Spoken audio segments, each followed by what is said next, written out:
Okay, today we're talking about an important thing with becoming a balanced family, and that's diet versus exercise. We live in a finite, scarce world. You only have so much time, energy, and money, right? How do you balance your priorities when it comes to diet versus exercise? Which really matters more? Which is more bang for the buck, if you will, when you think about health? Let's break it down. This is the Balanced Family Podcast with Ben and Jessica. There's a lot to balance when you have a family: marriage, kids, health, career, while you're trying to balance all the opinions out there on how to do things right. Today, we'll cut through the noise, tackle hard questions, and share stories as we try to get to the heart of the things that really matter. Okay, wow. You know, when you think about like human history, we're in an unprecedented time. Like the modern era is like this tiny blip of this other tiny blip in like history of the human existence. Right. And it's just, we can't really even fully like appreciate how radically different our lifestyle is. For all of human history, your life revolved around securing security, food, and shelter. Right. And even after agriculture, because I'm talking about like in more nomadic hunter-gatherer lifestyles, even after agriculture came around, which in the grand scheme of things was not that long ago, same story. How do you secure food and security and resource? Well, like our culture now, if you think about even take holidays, for example, holidays historically were a lot of times very connected to agrarian like celebrations, harvest or whatever, planting, and people's like even literature, like so much revolved around and centered on like the practices associated with growing food and harvesting fruit. If you think about our holidays now, they're just like recreation, just like fun. I mean, we're so spoiled as humans. Like we have so much fun and recreation and free time. It's unreal. Yeah.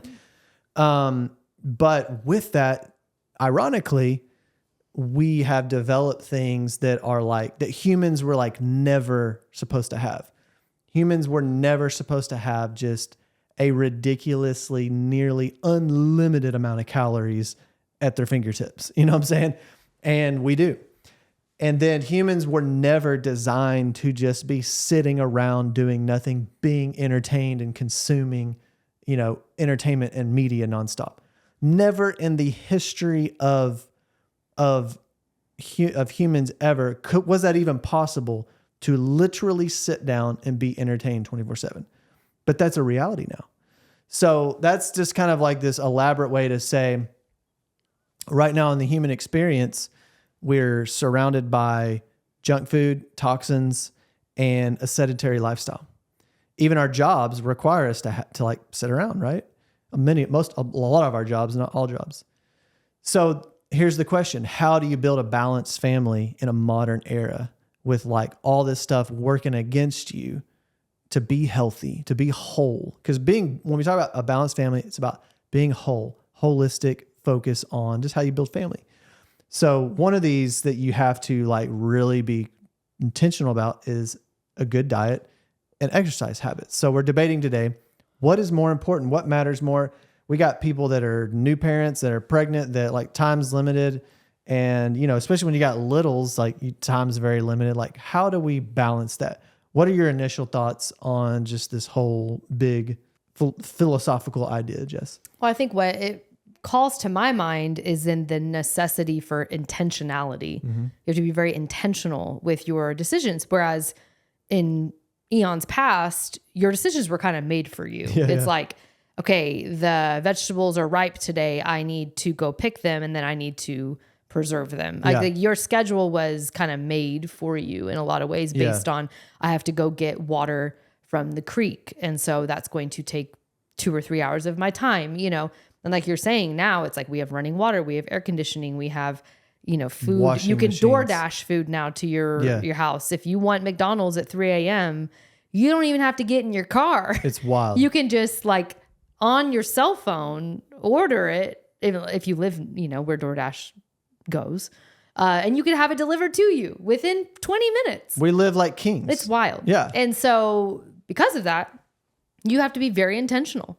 It's actually so much harder now. Yeah. And I know there's a lot of conversation right now in the online space about Ozempic and about all the need for these medications. And there's a lot of debate right now about, okay, why don't we fix our food industry problem? Do we actually have more of a food industry problem? Or, and maybe that's where things need to be fixed. And I think that we need to take kind of a step back even further and say that this is more like fixing the food industry, whatever that even means. I mean, I know it needs to be fixed, but I mean, everyone has different opinions even on that. Like, that's not going to fix the base thing, which is we have excess resource. For the vast majority of us who live in more developed nations, we have excess resource. And so it doesn't matter how fixed things get, you have to have intentionality in your life. If you are on a weight loss journey and you use medications to help you, you still have to have intentionality in your life. That's not, there's no quick fix. There's no easy fix. And so part of being a balanced family is understanding we don't demonize any option. Like, I mean, I think that there are a lot of options out there for how to live a healthy lifestyle, but I think all of those options require intentionality. And so that was what I was thinking about when you were saying it was like, okay, since our decisions are not really being made for us, then that means that we have to be intentional about our decisions. And that was just interesting to me to think about. And one last thing I'll mention is that a lot of people are talking a lot about how difficult it is for some who live amongst all of this excess. Our brains evolutionarily are designed to crave high calorie foods. Right. I mean, that was the big thing. Like, if you could get high calorie foods, that meant you could procreate, that meant you could survive the winter. Like, that was the goal. And our brains have not changed enough for us to not still have that built-in mechanism.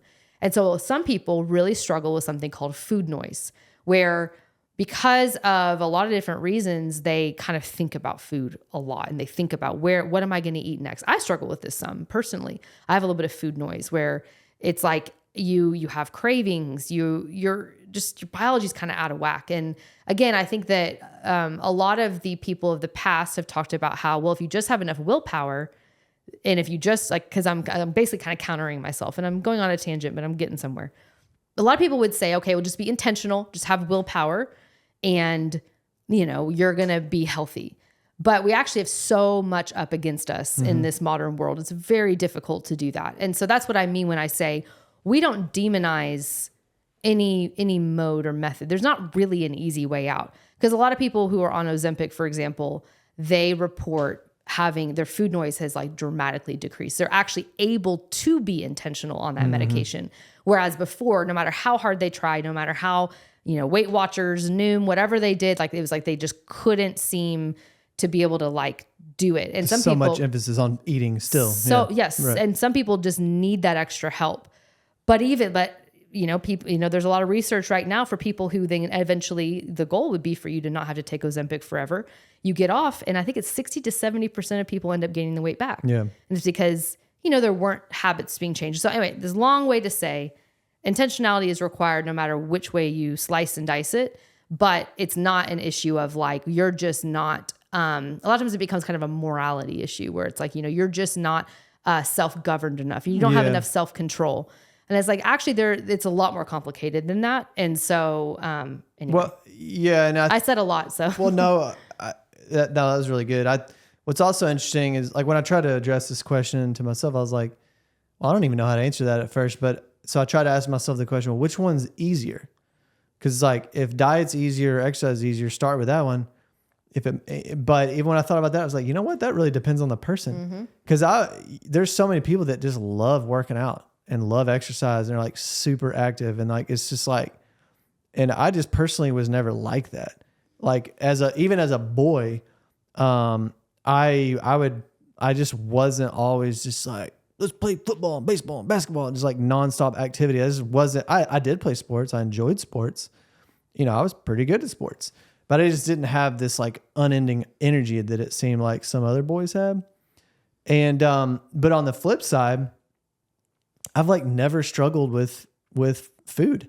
Like I actually like healthy food. I like vegetables. And even before, I mean, as an adult, I've made so many more healthier choices than I did when I was younger. But like that food noise thing, like I don't have any of that. I literally do not think about food until I'm just like, hey, I think I'm hungry. What do I need to do? And I will just go eat something. Like I don't even think about it. And so that's what I mean by like, what's easier or harder is actually different for some people. Some people, like they do not need to struggle to prioritize exercising. They love it. I have to it's work for me, even though I do exercise, but it is work. And for others, it's totally opposite. Like maybe, they love healthy food. They love, they don't have any problem with self-control and stuff like that. And so it's even, this whole question really is very personal. It is. Yeah. And I think that there's a lot of, there's just like a lot of factors at play, genetic factors at play. Yeah. Some people just tend to be heavier set or to, you know what I'm saying? Like, and so I think then even backing it up a little bit more, it's like, we're actually talking about health. Exactly. We're not talking about a BMI. We're not talking about like, a lot of that is, even in the literature, obviously are there increased risks, of certain things whenever you get to a certain weight? Yes. But in general, like BMI and all of that isn't a determiner necessarily of health. Yeah. And so, I think there's genetic. And so I think really what we're talking about here is how to be a healthy human. Yeah. Yeah. And I think that to answer the question, I think that those both are important for different reasons. And if I were to pick one. Yeah. And that's what we're trying to get is like, how could we get to a place where we practicalize this question? Like, here's like the scenario. Okay. You're a young mom. You have like a 8-month-old and an 18-month-old or whatever, or a 3-year-old. It's just like you're just overwhelmed. How are you prioritizing your own health when you've got so much on your plate? Well, I think, and like, what would be a way you would practicalize this debate of like, yes, do I focus on diet or exercise? I actually have a lot to say about that. I think first of all, I want to address one thing, that there tends to be kind of this like martyr mentality for new moms where they just, it's like and there is some reality to the stresses and stressors of having multiple children. I had 3 under 4. So I'm not at all diminishing that, but I think some moms they have like this belief that in order to be a good mom, they're supposed to be giving all of their time, all of their energy, that actually even focusing on themselves is selfish. It's wrong. Mm-hmm. They shouldn't be, this is not the time for me. This is not the time for my needs. This is the time for my family's needs. And I just want to kind of push on that a little bit and say, I don't know, because a few things. Number one, you know how you feel when you eat well and when you don't eat well. You feel like junk when you don't eat well or when you're just not nourishing yourself. Number two, you're a better person when your needs, you have basic needs that you do need to take care of. And I think that mentality of I'm only a good mom if it looks like I'm sacrificing all. I think that there are ways to prioritize your own health within that context. Even if you're a stay-at-home mom, even if you're a working mom and you have littles, like all of that, it takes intentionality. And I think I personally did this a lot. So I can speak from my personal experience. A few things that I did, practicalizing. Number one, I exercised with my kids around. I didn't use their nap times to exercise. Heck no. That's my personal time. Yeah. It's like, that's my time to clean, to really do the stuff that I really can't do. Yeah. They saw me work out from day one. I would do these little yoga YouTube videos, these other YouTube videos, body weight exercises. I would run with our double bob stroller, OMG. That thing was heavy. That thing was heavy with the car seat attachment. Yeah. Whew. That sucker was like 40, 50 pounds. Yeah, I remember running that. And I would run. Yeah, Ben would run too with it. And I would do it. I would walk, run, let's be honest. And if I did run, it was slow. I exercised with the kids. I took them along with me. It's like, hey, this is something that's really important for me and my mental health, and I can do this with you. I found ways to make it work. I think the other thing that I did well off and on was meal prepping. Meal prepping for me is gold. If I can make a bunch of protein, Like, so just the other night I grilled out, and what I did was, instead of just grilling out enough chicken for that particular meal, I grilled out a whole sleeve of chicken, a big old thing of chicken, so that I could have protein for meals. And I would just make a simple salad. I'd buy some of those pre-made salad kits from Walmart, throw some chicken with some of that salad. It tastes good to me. And I'm all about like simple meal prep, but having stuff pre-made ahead of time when you're having toddlers melting down, when you're making them chicken nuggets and you're like, ooh, that sounds really good. Or whatever. It just helps you be able to maintain an 80-20, you know, where 80% of the time you are fueling yourself, you're nourishing yourself. And then you have that 20% that you get to enjoy life a little bit more. So when I think about how to answer this question, I feel like, and it's obviously like the answer is balance with all of it, but I think of two different answers. The first answer, I would say, if somebody like made me choose which one are you going to make lifestyle changes first, I just think that diet matters more. It does. Because you're establishing just a lot of, it's a long-term investment. And what's scarier is, like, at our age, like, you know, we're getting closer to 40. Like, you actually start to see the results of your choices, for better or worse. And that's a big investment that if you start those habits early, you really set yourself up for success.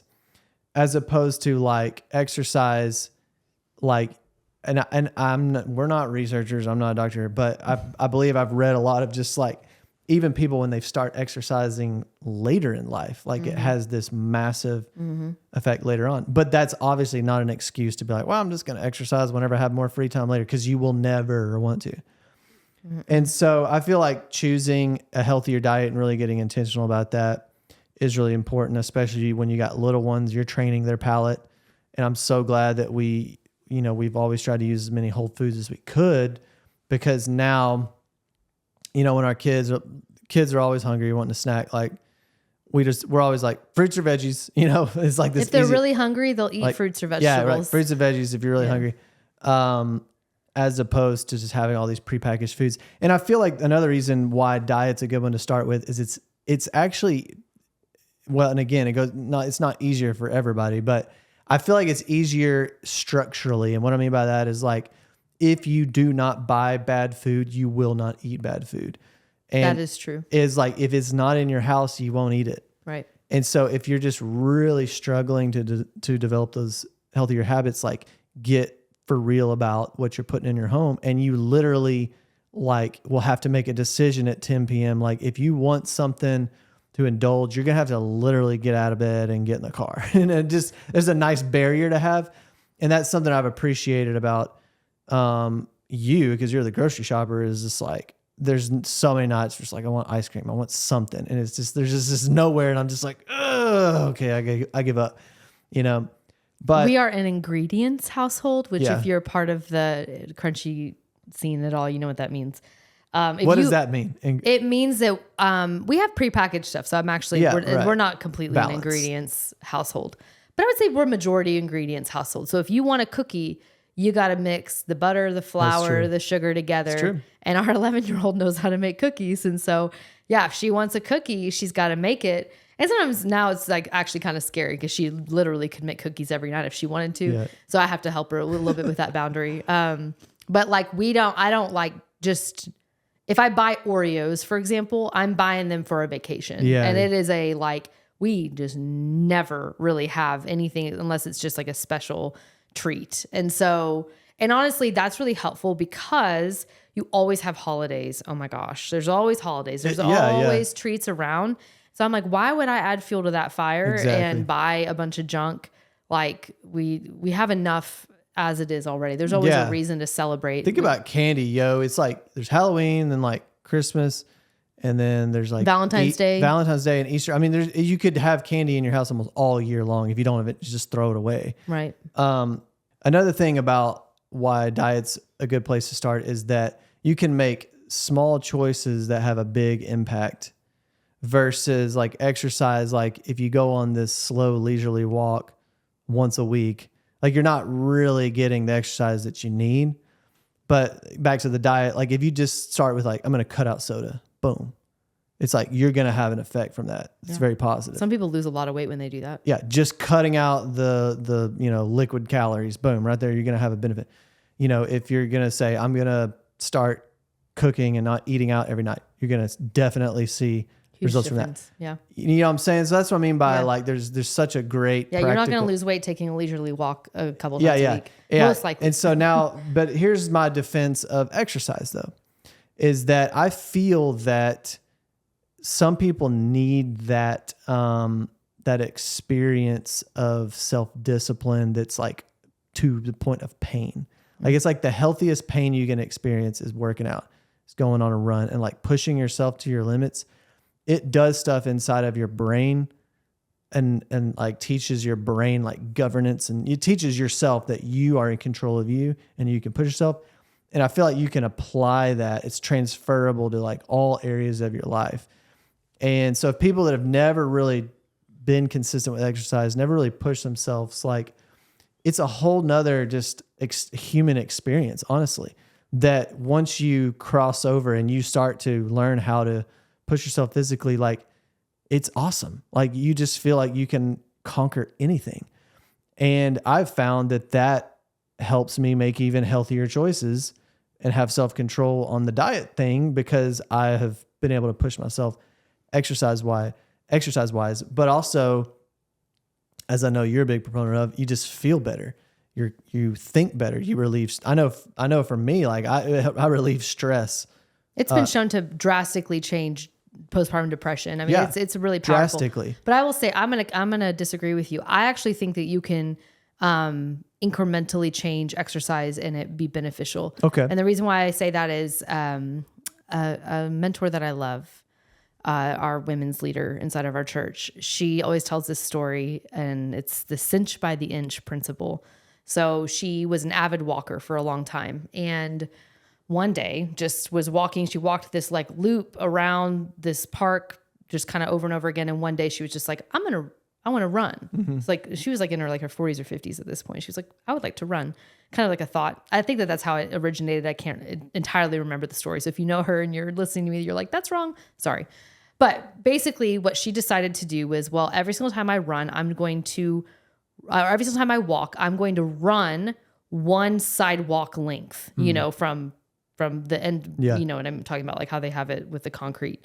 And so every single time she walked, she would run one length. And then I don't remember if she would add on a length every week or if it was every run. But essentially what she did was, over time, really deliberately, she kept adding on little tiny bits of extra running. And by the end of it, she was running a mile. And then a few years later, she started running half marathons. Yeah. And she just recently has kind of backed off of the running, but was went and ran half marathons all over the US in her 50s. She had never been a runner before, and it was really beneficial for her. Mm-hmm. And so I guess what I want to say is that sometimes people go all or nothing with exercise. Yeah. And I see a lot of people get burned out. They go way too intense and way too hard, way too quickly. They have high ambitions in January with all their resolutions. That's why, all the gyms always have their deals, and then they know that people are going to drop out. And that's because people are not creating a consistent, realistic, kind of sustainable thing. And so I am a big proponent.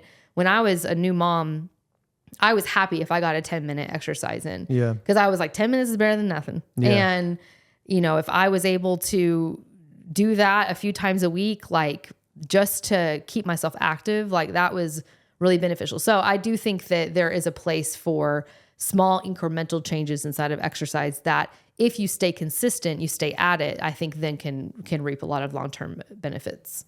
I think that's good. And I think that might be a good way to kind of like bring this all together, and the principle that we like to talk about, which is think big, start small. And it's like, if you can achieve those small victories consistently, whether it's with diet or exercise, and you can pick something and stick to it, that is going to build habit forming in you that you can then move on to the next habit.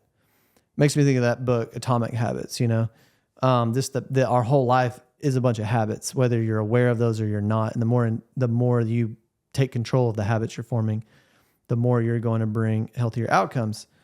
So that's probably good advice on both sides. It's like, if you're trying to decide what you want to get a better hold on, it's like, pick one, diet or exercise, and then pick one goal and pick that thing and here's why. And I like what you said about some people that start too hard on exercise. The same thing with diet. Some people just go, they go like crazy on this diet. They do like this big anti-inflammatory, cut out everything diet. It's like, that's a bad deal. Now, and there's all these goals, and whether you're trying to lose weight or get healthier or whatever, motives do matter. But I would say, in the context of like building a balanced family, building a holistic family, start a habit that you can commit to for the rest of your life. So it's like, you want to cut out soda, and like do it and be like, I'm done.